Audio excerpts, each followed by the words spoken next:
मुरादाबाद में विद्यार्थियों को प्रतियोगी परीक्षाओं में आगे बढ़ाने के साथ और उन्हें सफलता की ओर अग्रसर करने के लिए मुरादाबाद का स्कॉलर स्टैंड काम कर रहा है।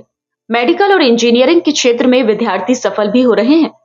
समय समय पर जागरूकता कार्यशालाएं भी आयोजित कराई जाती हैं, जहां अभिभावकों को भी आमंत्रित कराया जाता है। संदेश सिर्फ यही दिया जाता है कि पढ़ाई की तैयारी एक खुशनुमा माहौल में होनी चाहिए। टेंशन ना लें और अपने लक्ष्य को निर्धारित करें। शनिवार को मुरादाबाद शहर के सिविल लाइन स्थित पंचायत भवन में स्कॉलर्स डैन द्वारा एक कार्यशाला आयोजित कराई गई, जिसमें सीनियर कक्षाओं के विद्यार्थियों के साथ अभिभावक भी आमंत्रित थे।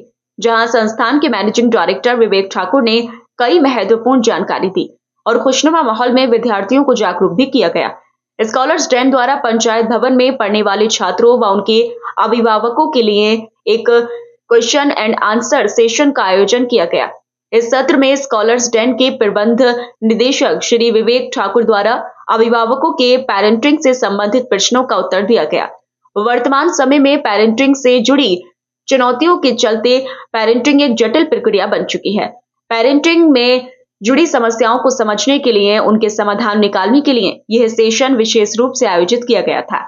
कार्यशाला के दौरान विद्यार्थियों का कहना था कि समय समय पर ऐसी कार्यशालाएं आयोजित होनी चाहिए, जिससे अभिभावक के साथ हमें भी बहुत कुछ सीखने को मिलता है। ये काफ़ी इम्पोर्टेंट है पेरेंट्स और स्टूडेंट्स दोनों के लिए। वीटी सर ने काफ़ी अभी तक क्या कहते हैं इम्पोर्टेंट चीज़ें बताई, जैसे बोर्ड्स और जेई मेन को कैसे साथ में हैंडल करना है हमें और क्या गलतियाँ हमें आगे नहीं दोहरानी है। हाँ, जैसे एंड टाइम में स्टूडेंट्स पैनिक कर जाते हैं कि बोर्ड्स भी आ रहे हैं, हमारे जेई मेन भी आ रहा है, तो वो प्रेशर में अपना बेस्ट नहीं दे पाते।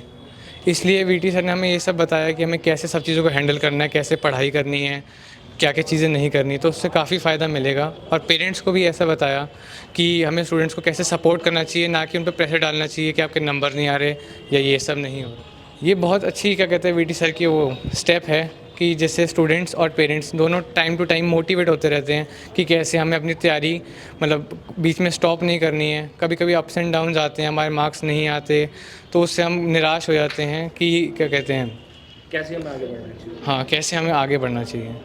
कार्यशाला को संबोधित करते हुए संस्थान के मैनेजिंग डायरेक्टर विवेक ठाकुर ने कहा कि समय अभी बहुत है, तैयारी बहुत अच्छी तरीके से होनी चाहिए। आपकी इंजीनियरिंग और मेडिकल के साथ बोर्ड की परीक्षाओं की तैयारी आप करें और हर चीज का एक समय निर्धारित। आप में से काफ़ी सारे लोग हैं जो यही सोच के यहाँ आए होंगे कि आज ज़बरदस्ती जो है पकड़े गए हैं। जो सेशन का पर्पस है वो यही है कि एटलीस्ट ये जो एक हमारे दिमाग में जल्दबाजी है, ये सेशन ख़त्म होते होते तक बिल्कुल ख़त्म हो जाए, क्योंकि मैच का लास्ट फेज़ है, उसमें जो रिलैक्स्ड रहेगा वही क्रिटिकल मोमेंट्स में जीत पाएगा।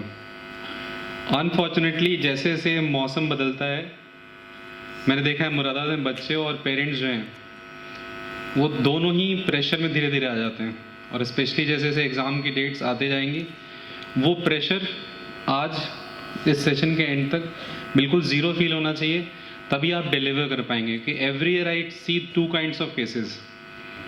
There is one set of students जो 1.5 साल में बहुत अच्छा कर रहे थे एंड लास्ट में वो पैनिक करके अपनी जो परफॉर्मेंस एक्चुअल है वो भी नहीं दे पाते हैं। And there second set of students जो सबके लिए सरप्राइज एलिमेंट्स होते हैं कि ये क्या हो गया चमत्कार, वो कहीं नहीं दिख रहे थे पिक्चर में,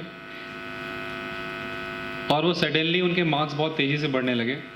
आप बोले जैसे कोई जादू हो गया है, और वो बहुत अच्छा करके के चले गए एंड में।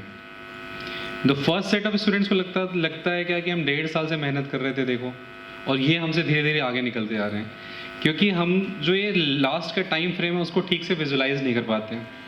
जो टाइम फ्रेम है वो तकरीबन 5 से 6 महीने का अभी बचा हुआ है। मैं आपको इस सेशन में ये प्रूव करूँगा मैथमेटिकली कि कैसे ये 5-6 months is greater than the whole time you spend here of 1.5 years. Class 11-12 मिला के जो आपने 1.5 साल का टाइम स्पेंड किया है, उससे बड़ा टाइम आपके पास अभी बचा हुआ है। Once you feel this, once you realise this, आप एकदम रिलैक्स फील करोगे। Why I am saying this, क्योंकि 1.5 साल में बहुत से मिस्टेक्स करके हमने काफ़ी हद तक ये सीख लिया है कि पढ़ाई तरीके से कैसे करनी है। Now syllabus completion is expected to be by next weekend for medical batches. I hope I am right. All medical batches 24 तक मुझे बताया गया ख़त्म हो रहा है, एंड 30th तक अभी इंजीनियरिंग वाले बैचेस ख़त्म हो जाएगा। सिलेबस कंप्लीशन से लेके एग्जाम्स तक जो टाइम फ्रेम है उसको आपको समझने की ज़रूरत है। इस टाइम फ्रेम में अगर हम सही स्ट्रेटजी से काम करेंगे तो हम बहुत कुछ अचीव कर सकते हैं। वो टाइम फ्रेम आपका ऑलमोस्ट अगर हम कैलकुलेट करें, अच्छा हाँ, एक ये इम्पॉर्टेंट इंफॉर्मेशन है कि जो बोर्ड के लिए क्लासेस हैं वो मेडिकल वाले बैचेस के लिए दिसंबर और जनवरी में लगेंगी। पेरेंट्स से स्ट्रांगली रिकमेंडेड है कि प्लीज़ ट्यूशन नहीं लगवाएं। अगर आप लगवा चुके हैं तो वो बहुत बड़ा इन्वेस्टमेंट नहीं है, उसे आप छोड़ दें। It is directly interfering with our study plan और इसमें बच्चों को नुकसान होता है। मुझे एक भी केस ऐसा नहीं पता है जिस बच्चे ने ट्यूशन जाके बहुत अच्छा स्कोर किया। और इनफैक्ट अगर हर साल आप यहाँ बोर्ड के टॉपर्स देखेंगे तो वही बच्चे हैं जो एग्जैक्टली यहाँ का प्लान फॉलो कर रहे हैं। In fact let me tell you the reality, tuition जाने वाले बच्चों के मैंने बहुत डिजास्टर्स केसेस देखे हैं। बोर्ड एग्जाम रिपीट करने वाला केस देखा है, फेल करने वाला केस देखा है। तो मैं जो अपना एक्सपीरियंस है, आप जो भी डिसाइड करें, आपसे शेयर करने से पीछे नहीं हटूंगा। It's my duty, so I will fulfil this कि it is should be strongly avoided. ये टाइम लाइन हम देखिए 5 महीने और 6 महीने का, ये ह्यूज है। अगर हम इसको एफिशिएंटली यूज़ करें तो ये डेफिनेटली पिछले 1.5 साल जो आपने स्पेंड किया है उससे ज़्यादा आप इससे आउटपुट भी निकाल सकते हैं। और आपको अपने नॉलेज लेवल में, अपनी एक्सपर्टीज़ लेवल में आपको इससे बड़ा डिफरेंस दिखेगा। इट्स माय प्रॉमिस, अगर आप स्ट्रेटजी को सही से फॉलो करेंगे कि हमने 1.5 साल में जो जर्नी कवर की है उससे ज़्यादा हम आउटपुट निकाल पाए इस बचे हुए टाइम में।